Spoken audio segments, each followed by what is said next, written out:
Evening, students. Prashizar again back with a very interesting question. This is on viscosity. Okay, this is on viscosity. Just see the topic's name, viscosity, and in bracket I have written rotating coaxial cylinders.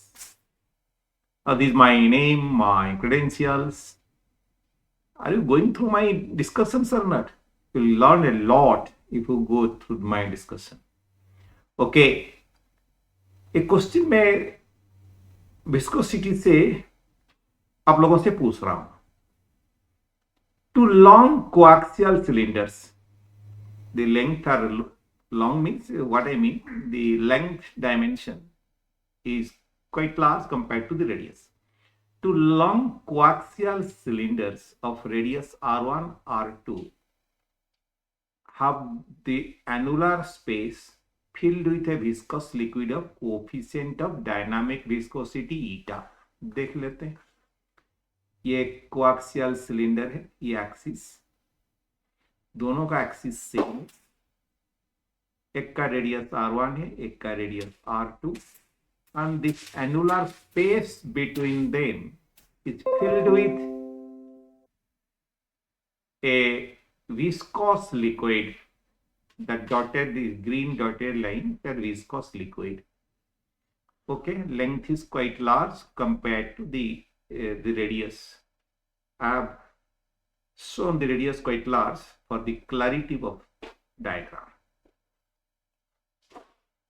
Okay, so the inner cylinder rotates with a constant angular velocity omega naught in anti-clockwise manner, and the outer cylinder rotates with same angular velocity omega naught in clockwise manner. Let us see. The inner cylinder rotating with an angular velocity omega naught, you see, looking from the top, it is anti-clockwise, and the opposite direction, the outer cylinder rotates with same magnitude of omega. Okay, is it clear to you? Right. They are being rotated by the external agents. They are being rotated with constant omega, both of them, one inner one anti-clockwise manner, outer one clockwise manner, looking from above. If you look from below, then this will appear, inner one will appear clockwise and outer one will appear anti-clockwise if you look from below. But we are looking from above. We are looking from above. लिख देता हूं भाई, नहीं तो आप बार पे चूचू करेंगे भाई कैसा एंटी क्लॉकवाइज है. Looking from above. Okay, चलो अभी आगे बढ़ते हैं. तो ठीक है, फाइंड, क्या क्या फाइंड करना. The distance of the static layer from the axis. ये भाई देखो, ये जो लेयर है, the layer touching the inner cylinder will be rotating anti-clockwise manner because there is no relative velocity at the interface of solid and liquid, as you know. And the outermost liquid layer which touching the outer cylinder must be rotating clockwise manner. So the direction of rotation of layer to layer is getting innermost layer is anti-clockwise, outermost layer liquid layer clockwise. Somewhere the layer will be having neither anti-clockwise nor clockwise, so it should be static layer. That radius I want to know, that layer's radius which is static, distance of the static layer from the axis, that's small r. Power spent in keeping the cylinders in motion. Those मैं बोला ना, इसको rotation में हम लोग रखे हैं. The external agent must be applying some kind of rotating power source, energy source, to keep them in rotating motion. So how much power is being spent, how much work is being done per second by the external agent which is rotating these cylinders. Assume steady state condition. Steady state condition means if you start rotating, the liquids will start getting dragged by the cylinder. So it will take some time till we get the small time till we reach the steady state condition. Means any layer you take, it will rotate with a particular angular velocity, but that will not change with time. Every layer to layer, the angular velocity will be different, but whatever the angular velocity of a layer, that should remain unchanged over time. That is known as steady state condition. चलो solution में सीधे जाएंगे, ज्यादा time waste नहीं करेंगे। Length को L लिया मैंने, बहुत बड़ा है। एक आर्बिट्ररी लेयर ले लिया, रेडियस स्मॉल r है, और उसका कितना एरिया, सरफेस एरिया कितना होगा, द स्लाइडिंग सरफेस एरिया कितना होगा, 2 pi RL, the curved surface area. Very nice, A is this. ये जो विस्कस लिक्विड का लेयर मैंने दिखा, तो उसका जो टॉप व्यू ये है। ऊपर से अगर देखेंगे तो ऐसे दिखेगा, ये एंटी क्लॉकवाइज, ऊपर ये क्लॉकवाइज, मैं ऐसे ही दिखाया आपको। देखो, outer clockwise, anti clockwise, R1 R2, और ये जो आर्बिट्ररी लेयर है ना, उसका थोड़ा सा थिकनेस मैंने दिखाया इसमें। उसमें खाली एक सिलेंडर टाइप का ड्रा किया उसका, लेकिन थिकनेस है, वॉल थिकनेस बहुत छोटा है, लेकिन लिखा DR टेंडिंग टू 0, इधर लिख दिया, ज्यादा कोई परेशान होने की जरूरत नहीं है। सो ये कौन सा लेयर है, कितने लेयर है, ऐसा मैं सोच सकता हूँ। Infinite layers, if the thickness tends to 0, then I can imagine infinite layers between these two touching layers. Yes or no? ये nth layer है। चलो, ये nth layer है, तो ये this, just see, if I take this direction as positive anti-clockwise, then this will negative. So slowly this will reduce, then negative dash will increase. Then what are the dragging forces on the two surfaces of this layer, nth layer? One radius is Rn, the other is Rn plus 1, and दोनों का जो difference है dr, लिख देता हूँ। dr का difference, आपको बहुत परेशानी, नहीं तो परेशान हो जाएंगे भाई। Rn plus 1 minus Rn is dr which tends to 0। खत्म बात, ठीक है। चलो आगे बढ़ते हैं फिर। एक एलिमेंट लिया आर्बिट्ररी nth लेयर का, कुछ एलिमेंट मान रहा हूं। Since it is in steady state, of course I have written in the question that the condition all is steady state, all layers move in unique angular velocity which does not change its time।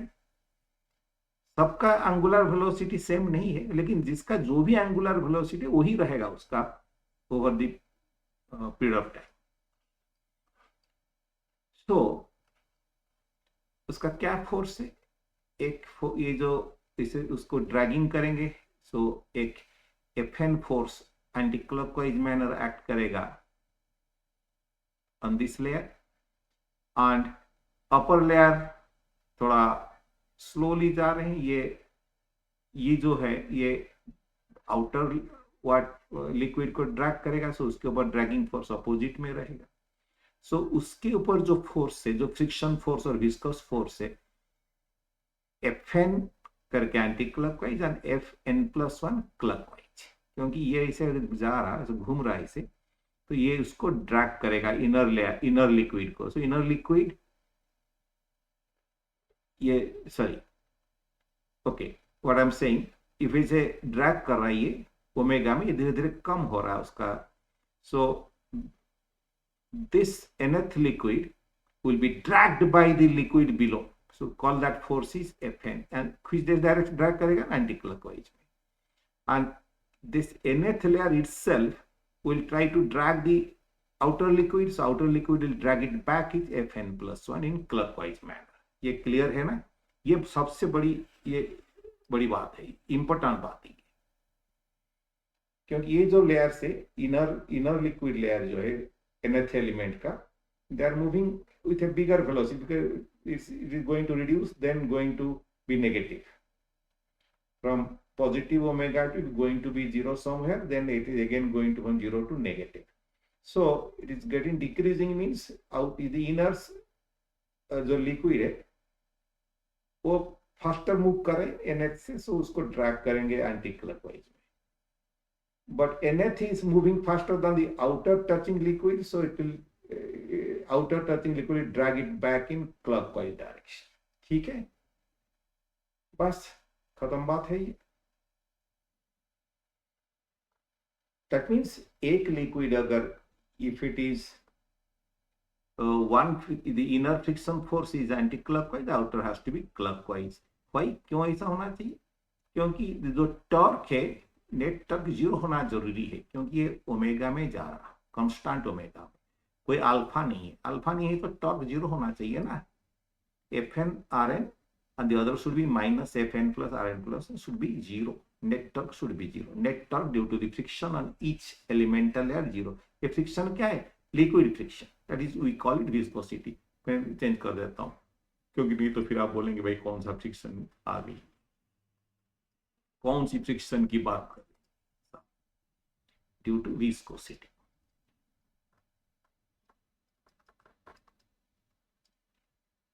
on each elemental layer is zero. the net torque जो है तो F N R N जो anti clockwise torque है, F N plus one R N plus one जो clockwise torque है, ये clockwise Turk होगा, ये एंटी क्लॉकवाइज टर्क डालेगा, तो दोनों मिलके जीरो होना चाहिए.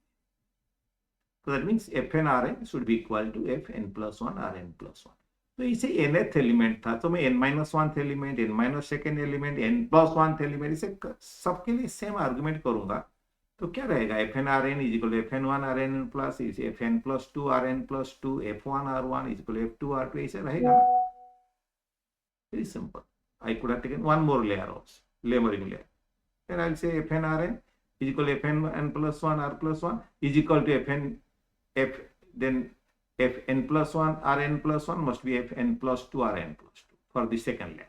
Out just above, after the second layer if I take, then I'll get fn plus 1 rn, fn plus 1 rn plus 1 is equal to fn plus 2 rn. इस आएगा. तो इसे मैं पूरा लिख दिया. सो fr जो वैल्यू है, कोई भी रेडियस, कोई भी एलिमेंट में, कोई भी रेडियस में जो fr का value is constant. C is that is nothing but the torque. F that is torque. So C is the torque due to the viscous force at any radius about the axis. So Fr is constant. From here I am directly writing ये equation 1 है. जो C है, that C is nothing but the torque due to the viscous force, which is a constant. Okay. F क्या होता है? Viscous force, as you know, eta into contact area. And इधर देखो मैंने लिखा क्या है, ये चीज आप कभी भी नहीं लिखते हो. द वेलोसिटी ग्रेडियंट लिख के आप छोड़ देते हो. ऐसा नहीं है. ये sliding component of the velocity gradient हमने लिखा. ये इंपॉर्टेंट, ये यही इंपॉर्टेंट, इस होल प्रॉब्लम में यही important. This is the only important thing in the whole of the discussion. Sliding component of the velocity gradient. अब तो पहले तो मैंने लिखे, पहले क्या होता था, you have taken the planar layers. Planar layer में that velocity gradient is sliding component velocity gradient only. There is not non sliding component. But ये जो है प्लेनर मोशन नहीं, it is a curve motion. Curve motion है तो जो du by dr आपको लेके मैं लिख देता था du by dr. du by dr is not the velocity gradient, is not the sliding component velocity gradient. नीचे आके दिखाता हूं. u is omega r, du by dr is omega plus r d omega by dr. ये first term कैसा है? Omega constant लेके r का derivative लिया. सेकेंड टर्म r को कांस्टेंट लेके ओमेगा का डेरिवेटिव लिया. ठीक है ना? अगर मैं ओमेगा को कांस्टेंट रख के r का डेरिवेटिव लूंगा, ये टर्म जो है du by dr का, ये एक टर्म है, ये एक टर्म. हम डायरेक्टली आप du by dr इधर लिख सकते थे, लेकिन करने से क्या होता, एक टर्म ये भी आता. अगर सारी लेयर का ओमेगा सेम है, will there be any sliding between layer to layer? जितने लेयर है सबका अगर ओमेगा कांस्टेंट है, omega constant over the radius, साथ में सारे लेयर का ओमेगा कांस्टेंट सेम वैल्यू रहेगा, कांस्टेंट रहेगा, सेम वैल्यू रहेगा। ओमेगा अगर सब सेम है, will they slide with respect to each other? आप देखो, आप जियोस्टेशन सैटेलाइट की बात करता हूं, मेरा जो ओमेगा है on the earth's surface, same, that is equal to earth's omega about its axis, and जो स्टेशनरी का सैटेलाइट का जो ओमेगा है वो भी वही ओमेगा है। That's the reason I am, whenever I look at the geo satellite, I don't see it moving. अगर एक रॉड लेके मैं उसको टच भी करूंगा तो रॉड को लगेगा नहीं कि कोई मेरे को इधर उधर खींच रहा, तो स्टैटिक फीलिंग आएगा, है ना? मतलब कोई स्लाइडिंग फीलिंग नहीं आएगा between me and geostationary satellite, even if that speed is 7 times my speed, 7 times या 6 times माई स्पीड, ठीक है ना?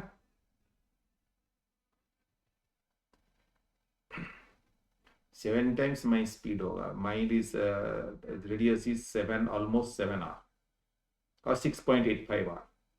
Understood this? Even then also I will not see any relative motion between me and the geostationary, which you are very much aware.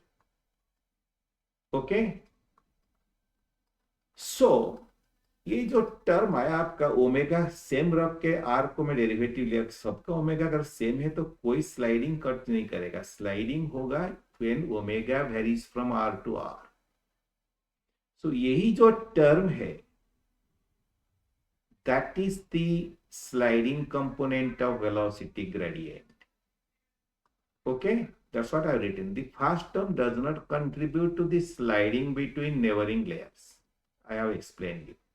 If all layers move with same omega, there will not be any sliding velocity between any two neighboring layers. Remember, there is the geostationary satellite which has same omega as the observer on the earth. So it has no relative velocity respect to Earth observer. That's why it remains stationary. तो जो du by dr का जो sliding contribution कौन सा वाला है? R second term, this is sliding contribution. इसको मैं कंपोनेंट इन लेके अगर कंट्रीब्यूशन लिख दूंगा तो आप खुश हो जाएंगे थोड़ा सा, मैं सोचता हूं। स्लाइडिंग कंट्रीब्यूशन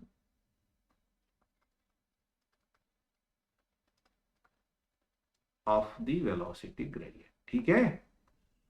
चलो ये सेकेंड टर्म जो है इसी को लिख देता हूं मैं, दिस सेकेंड टर्म जो है यही है sliding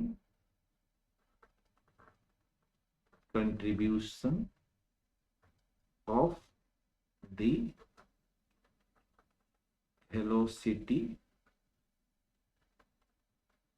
gradient du by dr.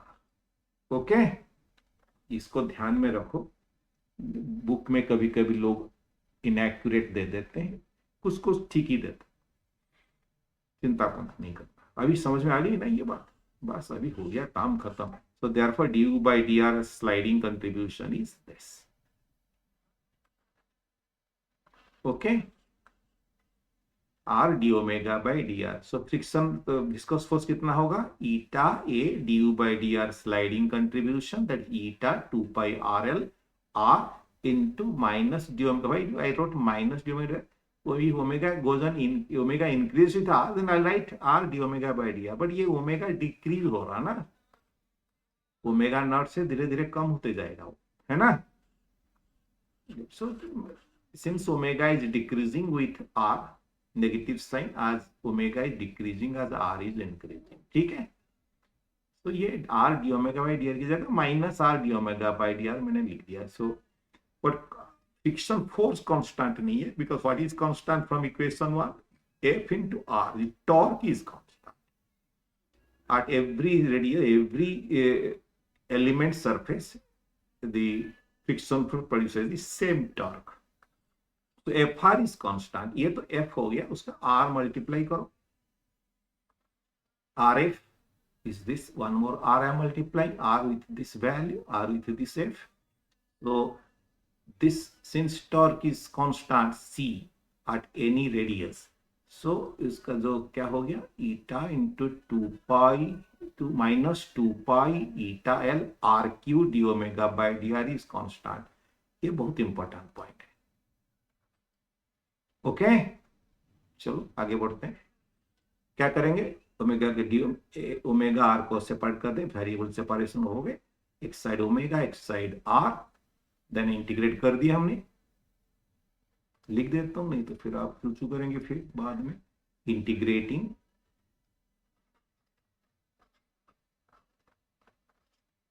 we get this, integrating we get this, ठीक है।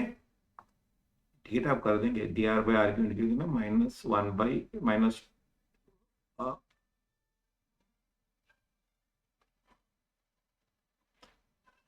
that is minus 1 by 2r square, so 2 4 pi eta minus minus plus, खत्म बात।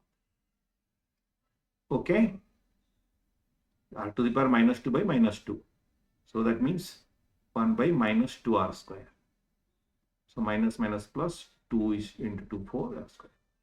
क्लियर है। अभी दो कांस्टेंट अननोन कांस्टेंट, एक है c है जो कि कांस्टेंट टॉर्क है, c1 कांस्टेंट ऑफ इंटीग्रेशन है, ये c एंड c1, ये दोनों को निकालना। अभी कैसे निकालेंगे भाई, दोनों के लिए दो बाउंड्री कंडीशन चाहिए, दोनों बाउंड्री मालूम है।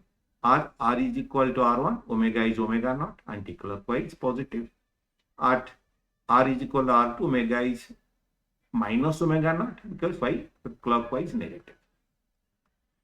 सब्स्टिट्यूट कर दो ये बाउंड्री कंडीशन इक्वेशन में, omega not first boundary condition equate किया, मैं सब्स्टिट्यूट किया, c by 4 pi tile omega not is c by 4 pi tile 1 by r1 square plus c1 लिखा, ठीक। Second boundary condition omega minus minus omega not is equal to c by 4 pi tile r2 square plus c, ठीक है। अभी दोनों को 5 and 6 को solve करने से c एंड c1 दोनों निकल जाएंगे, सबट्रैक्ट कर दो, c1 कैंसिल हो जाएगा, ये 2 ओमेगा हो जाएगा, c ऐसे आ जाएगा, ठीक है। तो c आ गया आपका ये, ठीक। c जो है कांस्टेंट टॉर्क है, ये मैं अब पहले हम बता चुके हैं, we have discussed earlier, constant torque at any radius due to viscous force from equation 1 से, ये again दिखा देता हूँ equation 1, ये टॉर्क c torque है, understood this, c is the torque due to viscous force at any radius about the axis, so this fr is constant, c is the torque, that's what I wrote। So what is the torque acting on both these cylinders? कोई पूछेगा Turk के बारे में तो सीधा बता देना यही टर्क एक्ट कर रहा है कोई भी लेयर में, including the two layers to on the two surfaces of the inner and outer cylinders. अगर c मिल गया तो c1 कैसे मिलेगा, कोई भी दोनों इक्वेशन c के वैल्यू पुट में c1 मिल जाएगा, तो c1 is omega not minus c by 4 pi tile 1 by r1 square, शायद इक्वेशन 5 से मैं यूज किया ना। So c1 is omega not c तो मालूम है c by 4 pi eta L r1 square को मैं करूंगा तो रहेगा क्या है 2 omega naught r2 square by r2 square में r1 square, so omega not minus this, so this becomes this c1। तो c एंड c1 का वैल्यू इक्वेशन 4 में जो जनरल इक्वेशन मिला तो c एंड c1 डाल दो, अभी तुम दोनों निकाला तो ओमेगा निकल जाएगा आराम से। तो ओमेगा का वैल्यू होगा कितना, ये c1 का वैल्यू डाला मैंने, c एंड c1 का वैल्यू डाल दिया, ये c, ये c को देख लेते हैं भाई, आइए c by 4 pi eta l 1 by r square, c का वैल्यू क्या है, ये 1 by 4 pi eta l 1 by small r square minus c1 is this, plus c1 दिया ना यहाँ, plus c1 is minus this, तो प्लस c1 में इसको डालो, so omega not by R two square minus R one square को common ले लिया मैं, जो भी यही रह गया, ये हो गया omega at any radius small R. लेकिन क्वेश्चन पूछ रहा है, ये ओमेगा भी पूछ सकता है, कैसे omega, what is the how the angular velocity changes with radius in this, not a linear variation. Omega to be equal to 0, if I want to it's 0, then इस टर्म को, ब्रैकेट टर्म को 0 करना, तो 0 करने से r मिलेगा आपको ये, ठीक है। तो आपको r मिल गया, खत्म बात। एक क्वेश्चन था इसमें। So external torque on the inner cylinder, torque external is C in anticlockwise direction, and omega at R1 is equal to R0, also anticlockwise direction. So torque external omega will be positive. And I'm finding the power spent by the external agent. External torque on the outer cylinder, torque external C is clockwise direction, and the omega at R2 also in clockwise direction. Magnitude same omega naught. So work done will be again positive. Both are torque and omega same direction. So work done per second by external agent in keeping the two cylinders rotating, that P external is equal to torque external omega naught, or the inner one, plus same torque external omega naught in the outer one. दोनों work done positive. So 2 torque external omega naught. Torque external तो आपको मालूम है, torque constant है, तो सी value only. सी कितना आया भाई, ये इसी को डाल दो, जो मैं डाल दिया इसमें, ठीक है, इनटू ओमेगा नॉट, जो स्क्वायर हो जाएगा। So this is the 16 pi eta l omega not square R1 square R2 square by R2 square minus R1 square. ये है आपका external power requirement to keep them rotating.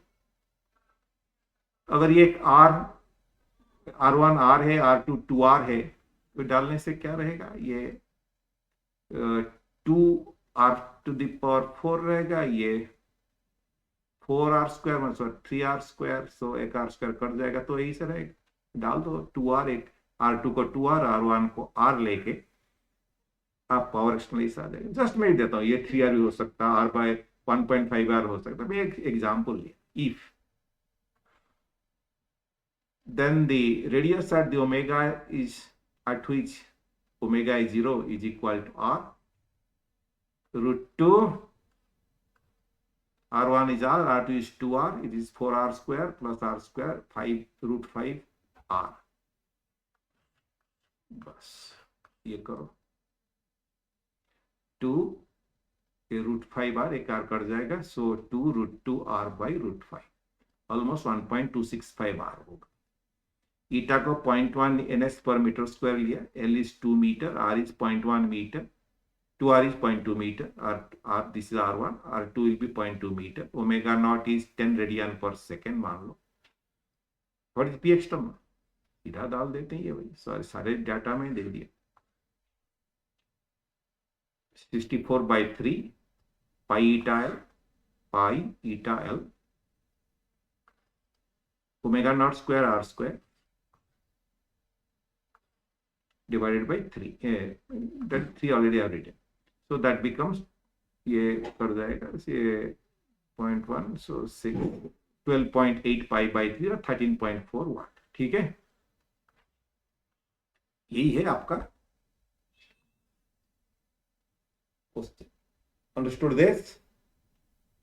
तो ये जो मैं क्वेश्चन मैंने क्यों लिया, क्योंकि द वेलोसिटी ग्रेडियंट जो है वो क्लियर कट है। जब रोटेशनल मोशन आता है, when the liquids rotate, so the between the two touching layers, between the two neighboring sliding layers, it is velocity gradient is not simply du by dr, it is r d omega by dr. Remember this,